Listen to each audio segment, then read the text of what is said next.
എന്താ പ്രഭാവതി, ഞാൻ പറഞ്ഞതല്ലേ ശരി? അതുകൊണ്ടാണല്ലോ ഗാർഗിയുടെ ഭാഗത്ത് നിന്ന് ഞാൻ വിനയെ ശകാരിച്ചത്.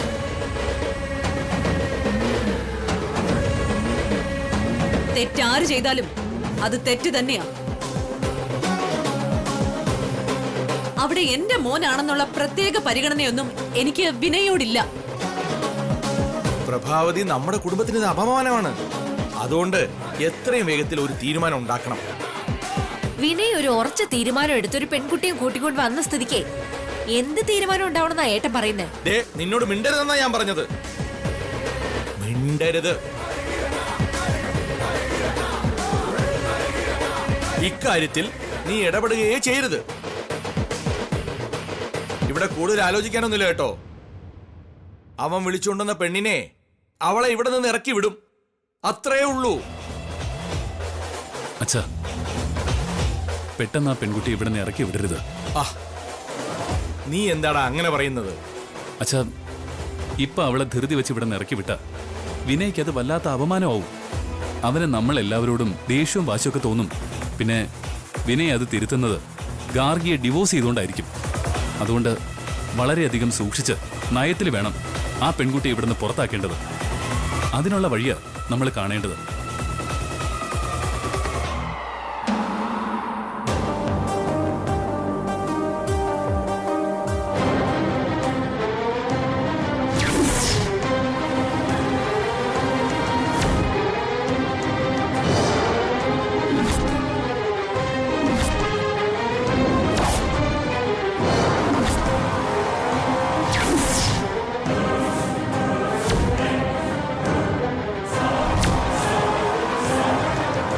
എടാ, നയത്തി കൈകാര്യം ചെയ്യുന്ന വെച്ചാ അതെങ്ങനെ കൈകാര്യം ചെയ്യുന്ന?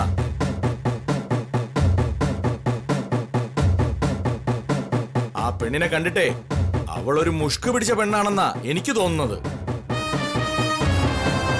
അവളിവിടെ അധികം താമസിച്ച വേദം ഓതിയിട്ട് കാര്യമുണ്ടെന്ന് എനിക്ക് തോന്നുന്നില്ല. സമയം കൂടുന്തോറും ഒട്ടകത്തിന് ഇടം കൊടുത്തതുപോലെ അവളിവിടെ ചുളുവിന് പിടിമുറുക്കാനാ സാധ്യത. അതിനുള്ള അവസരം നമ്മൾ കൊടുക്കാതിരുന്നാ പോരെ. അത്തരം സാഹചര്യങ്ങൾ ഉണ്ടാവാതെ ബുദ്ധിപൂർവം നമ്മൾ അത് തടയണം. എടാ, ഇതെല്ലാം പറയാൻ എളുപ്പ, പക്ഷെ ഇതൊക്കെ പ്രവർത്തിക്കാൻ വലിയ പ്രയാസമാ. പെണ്ണ് ഒരുമ്പെട്ടാൽ ബ്രഹ്മനും തടയാൻ പറ്റില്ല എന്ന് കേട്ടിട്ടില്ലേ? അവൾ ഒരുമ്പെട്ടിറങ്ങിയവളാ. അവളിൽ നിന്നും വിനയിനെ വേർപെടുത്താൻ വലിയ പ്രയാസമാ.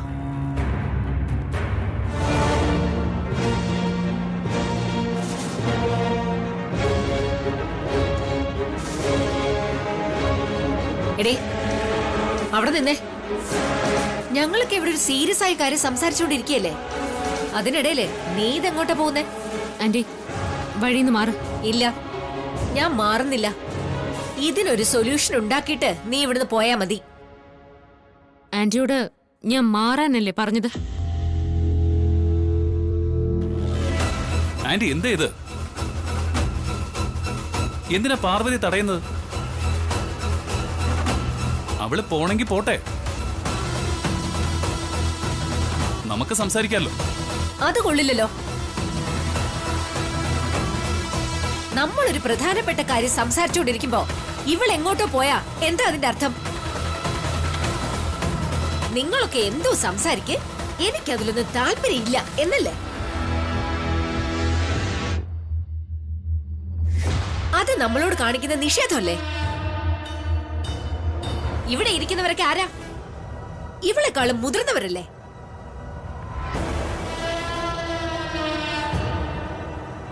നമ്മൾ പറയുന്നതിന് ഒരു മര്യാദയ്ക്ക് തരണ്ടേ ഇവള്? ഞങ്ങളുടെ സംസാരം തീർന്നിട്ട് നീ ഇവിടുന്ന് പോയാ മതി. ആന്റിയോട് എന്റെ മുന്നിൽ നിന്ന് മാറാൻ ഞാൻ പറഞ്ഞു കഴിഞ്ഞു. ഞാൻ മാറില്ല.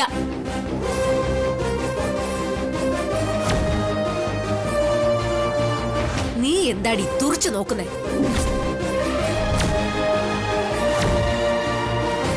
എന്താടി, നിനക്കെന്നെ തല്ലണോ? എടി, നിനക്കെന്നെ തല്ലണോ? പാർവതി, ഒന്നും മിണ്ടാതെ ഗാർഗി ഇവിടുന്ന് കരഞ്ഞോണ്ട് കയറി പോയതാ. അവളവിടെ എന്ത് ചെയ്യുന്നറിയില്ല. എനിക്കവളെ ഇപ്പൊ കണ്ടേ പറ്റൂ. അതിനിടയിൽ കേറി വരരുത്.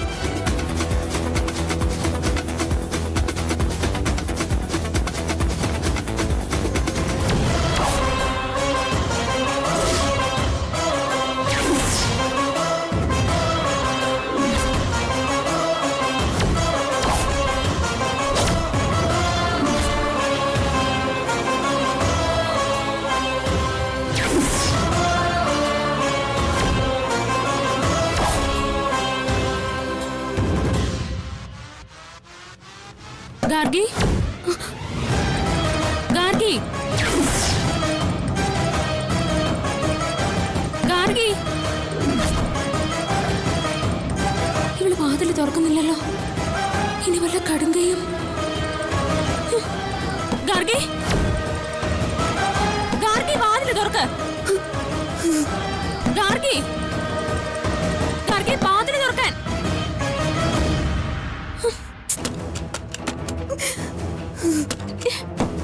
ഗാർഗി,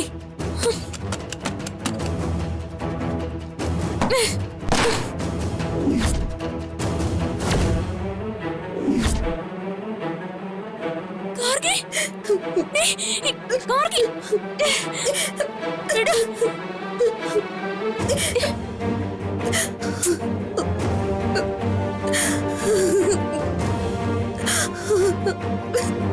ഗാർഗി, എന്താ നീ കാണിച്ചേ? മുന്നും പിന്നെ നോക്കാതെ നീ എന്തിനാ ഇങ്ങനെ ഒരു അബദ്ധത്തിന് തുനിഞ്ഞത്? കയറെടുക്കാനും മാത്രം എന്താ ഇവിടെ സംഭവിച്ചേ?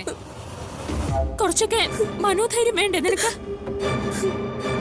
നീ എന്തിനാ എന്നെ രക്ഷിച്ചത്? ഓ, ഞാൻ തക്ക സമയത്ത് നിന്നെ രക്ഷിക്കാൻ വന്നതുകൊണ്ടാ ഇപ്പോ നീ ഇങ്ങനെ ഇരിക്കുന്നേ. നീ എന്തെങ്കിലും ബുദ്ധിമോശം കാണിക്കുമെന്ന് എനിക്ക് തോന്നിയതുകൊണ്ടാ ഞാൻ വേഗം ഇങ്ങോട്ട് ഓടിക്കയറി വന്നത്. വന്നത് നന്നായി. ഇല്ലെങ്കിൽ എന്താവുമായിരുന്നു? എനിക്ക് ജീവിക്കണ്ട. ദേ, നിന്റെ ഈ വർത്തമാനം നിർത്തുന്നുണ്ടോ? പിന്നെ ഞാൻ എന്താ വേണ്ടേ? ഇന്ന് വരും നാളെ വരും എന്ന് പറഞ്ഞ് എത്ര ദിവസം ഞാൻ വിനയെ കാത്തിരുന്നത്. എന്നിട്ട് വിനയ് വന്നത് കണ്ടില്ലേ? കണ്ണിൽ കണ്ട ഏതോ പെണ്ണിനെ വിളിച്ചോണ്ട്. എന്നിട്ടോ ഇല്ലാത്ത കുറ്റങ്ങൾ മുഴുവൻ എന്റെ പുറത്ത് വെച്ച് കെട്ടി തന്നു. എന്നിട്ടിപ്പോ ഡിവോഴ്സ് ചെയ്യാനും പോകുന്നു. ഇത്രയും നാളും വിനയെ പ്രതീക്ഷിച്ചിരുന്ന ഞാനിപ്പോ ഒന്നും അല്ലാത്തവളായി പോയില്ലേ? അങ്ങനെയുള്ള ഞാൻ പിന്നെ എന്തിനാ ജീവിച്ചിരിക്കുന്നത്? ആർക്കു വേണ്ടിയാ ജീവി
ആ പെണ്ണ് വിനയുടെ പിന്നാലെ ഇറങ്ങി പുറപ്പെട്ടിരിക്കുന്നത്.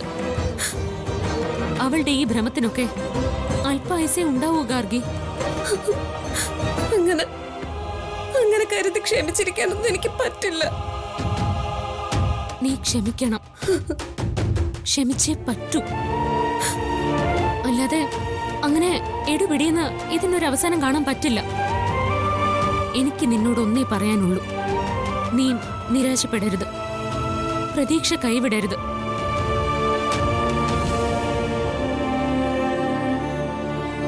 വിനയ് നിന്നിൽ നിന്നും എത്രത്തോളം അകലാൻ ശ്രമിച്ചാലും അത്രത്തോളം നീ അവനുമായി അടുക്കാൻ ശ്രമിക്കണം. അവൻ നിന്നെ ആട്ടിപ്പായിക്കാൻ നോക്കിയാലും നീ അവനെ സ്നേഹിച്ചുകൊണ്ടേയിരിക്കണം.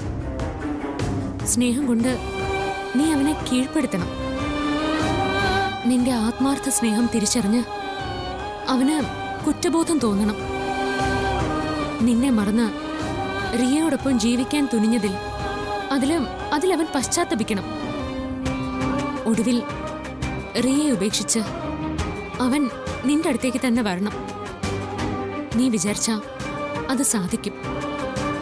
നീ ഇപ്പോ ആത്മഹത്യ ചെയ്യാൻ വേണ്ടി കാണിച്ച ഈ ധൈര്യം ഉണ്ടല്ലോ, ആ മനസ്സുറപ്പുണ്ടല്ലോ, അതിന്റെ 100-1 മതി ഇത് സാധിച്ചെടുക്കാൻ.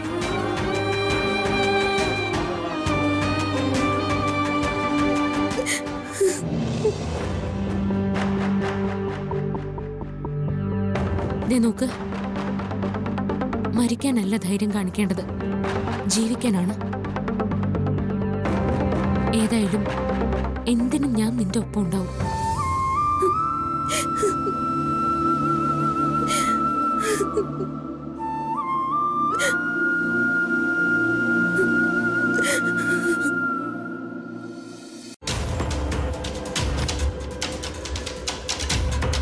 എങ്ങനെയുണ്ട് ഈ വീട്? ഇതെന്തോന്ന് വീട്? ഞാൻ വിചാരിച്ചത് വിനയുടെ വീട് വലിയൊരു കൊട്ടാരം പോലെ ആയിരിക്കും. ഇതെന്റെ കണ്ണിൽ വെറും ആവറേജ്.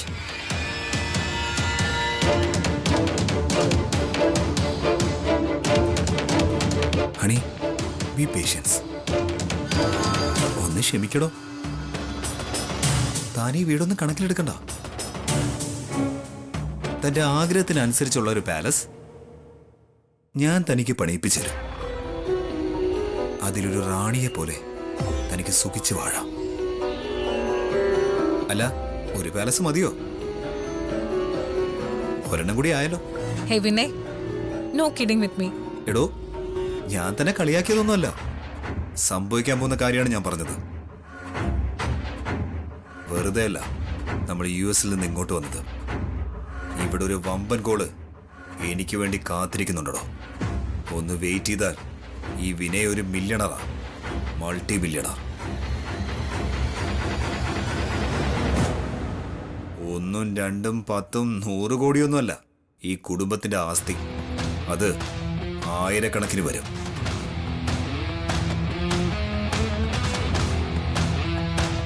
അതിലൊരു ഷെയർ എനിക്ക് അവകാശപ്പെട്ടതാ. താൻ വെറുതെ ഒന്ന് കാൽക്കുലേറ്റ് ചെയ്ത് നോക്ക്, അത് എത്ര ഉണ്ടാവുമെന്ന്. അതൊന്ന് ഷെയർ ചെയ്ത് കിട്ടാനാണ് ഞാൻ ഇങ്ങോട്ടേക്ക് വന്നത്. ഉടനെ പാർട്ടീഷൻ ഉണ്ടാവുമോ? ഉണ്ടാവണം, ഉണ്ടാവും. അതുകൊണ്ടല്ലേ ജസ്റ്റ് വെയിറ്റ് ചെയ്യാൻ ഞാൻ തന്നോട് പറഞ്ഞത്. അതൊന്ന് കൈ കിട്ടിക്കോട്ടെ. എന്നിട്ട് ഞാൻ പറഞ്ഞതുപോലെ ഒരു ബഡാ ബംഗ്ലാവ് നിനക്ക് ഞാൻ കെട്ടിത്തരും. You so sweet. എന്നെ അത്രയ്ക്ക് ഇഷ്ടമാണോ വിനയന്? അത് പിന്നെ ചോദിക്കാനുണ്ടോ? You know ya, I'm so crazy about you. Hey naughty boy.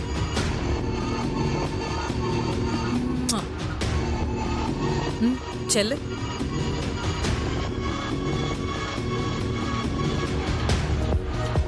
നീ ഭ്രാന്ത് പിടിക്കണം മോനെ. നിന്നെ ഞാൻ ഭ്രാന്ത് പിടിപ്പിക്കും. ഏതായാലും വന്ന സ്ഥലം ബെസ്റ്റ്. കുറച്ചു ദിവസം ഈ പൊട്ടന്റെ കൂടെ നാടകം കളിച്ചിട്ട് ഇവന് കിട്ടുന്ന കോടിയും കൊണ്ട് ഞാനങ്ങ് മുങ്ങും.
പല പ്രശ്നവും ഉണ്ടാക്കിയിട്ടുണ്ട്.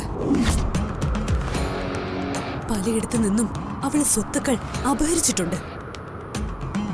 പലരെയും കുത്തുവാളടുപ്പിച്ചിട്ടുണ്ട്. ഇവള് കാരണം ജീവിതം തകർന്ന ചിലർ ആത്മഹത്യ ചെയ്തിട്ടുണ്ട്. അത്രയ്ക്കും അപകടകാരിയാണ് അവൾ. അതുകൊണ്ട് അവളോട് പെരുമാറുമ്പോൾ നീ സൂക്ഷിക്കണം. അവള് കാരണം ഗാർഗിക്ക് ഇനിയും ദോഷങ്ങൾ വരും. ജീവന് ആപത്ത് തന്നെ സംഭവിക്കും. ഗാർഗിയുടെ മേൽ എപ്പോഴും നിന്റെ ഒരു കണ്ണുണ്ടാവണം. നീ വേണം റിയയിൽ നിന്നും അവളെ രക്ഷിക്കാൻ. ജയ, ഞാനും അത് തന്നെയാണ് ചിന്തിക്കുന്നത്. എന്നാൽ അധികം വൈകരുത്. എത്രയും പെട്ടെന്ന് നീ അവളെ ഈ വീട്ടിൽ നിന്ന് തുരത്തണം. നീയും വിശാലും ഏറെ ജാഗ്രതയോടെ ഇരിക്കണം.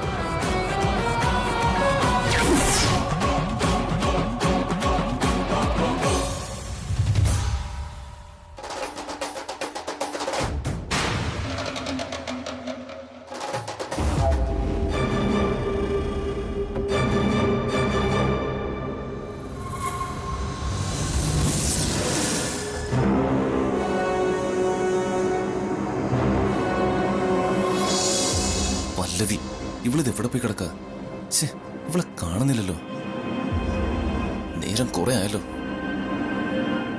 എനിക്കാണെങ്കിൽ ഉറക്കവും വരുന്നു. കിടന്നുറങ്ങാം.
നീ എന്ത് കോപ്പറായി കാണിച്ച? നീ എന്തിനെ കെട്ടിയിട്ടെ? പല്ലവി, ഇങ്ങനെ ഒന്ന് ചിരിക്കാതെ വേഗം നീ കെട്ടഴിച്ചേ. ഇല്ല, ഈ കെട്ട് ഞാൻ അഴിക്കില്ല. എന്നോട് അഴിക്കാന്നാ പറഞ്ഞേ. നോ രക്ഷ സാറേ, അഴിക്കുന്ന പ്രശ്നമേ ഇല്ല. പല്ലവി, മര്യാദയ്ക്ക് നീ കെട്ടഴിക്കുന്നുണ്ടോ? ഇല്ലെങ്കിൽ നിന്നെ ഞാൻ... എന്താ, എന്നെ തല്ലുവോ? തല്ലണെങ്കിലും കെട്ടഴിക്കണമല്ലോ. നീ എന്തിനാ എന്നെ ഇങ്ങനെ കെട്ടിട്ടിരിക്കുന്നെന്ന് പറ. എനിക്ക് പേടിയുണ്ട്. എന്ത് പേടി? ഞാൻ നിന്നെ പിടിച്ച് തിന്നോന്നാണോ നിന്റെ പേടി? അതുകൊണ്ടാണോ എന്നെ ഇങ്ങനെ കെട്ടിട്ടിരിക്കുന്നത്? എന്റെ പേടി ഞാൻ പറയാം. സാറിന്റെ ഏട്ടനെ പോലെ വേറെ പെണ്ണിന്റെ പുറകെ പോകും എന്ന ടെൻഷൻ ഉണ്ട് എനിക്ക്. അങ്ങനെ പോയാ എനിക്ക് പിന്നെ ആരുണ്ട്? എന്റെ അവസ്ഥ എന്താവും? അതുകൊണ്ടാ എങ്ങോട്ടും ഓടിപ്പോവാതിരിക്കാൻ വേണ്ടി ഞാൻ സാറിനെ ഇങ്ങനെ ഇവിടെ കെട്ടിയിട്ടിരിക്കുന്നത്. ഓഹ്, അതാണോ കാര്യം? എന്റെ പല്ലവി, ഞാനും വിനയും ഒരമ്മയുടെ വയറ്റിൽ പിറന്നേ ഉള്ളൂ എന്ന് കരുതി വിനയുടെ സ്വഭാവം അല്ല എനിക്ക്. ഞാൻ അവനെ പോലെ ഒരു പെണ്ണിന്റെ പുറകെ പോകാൻ പോകുന്നില്ല.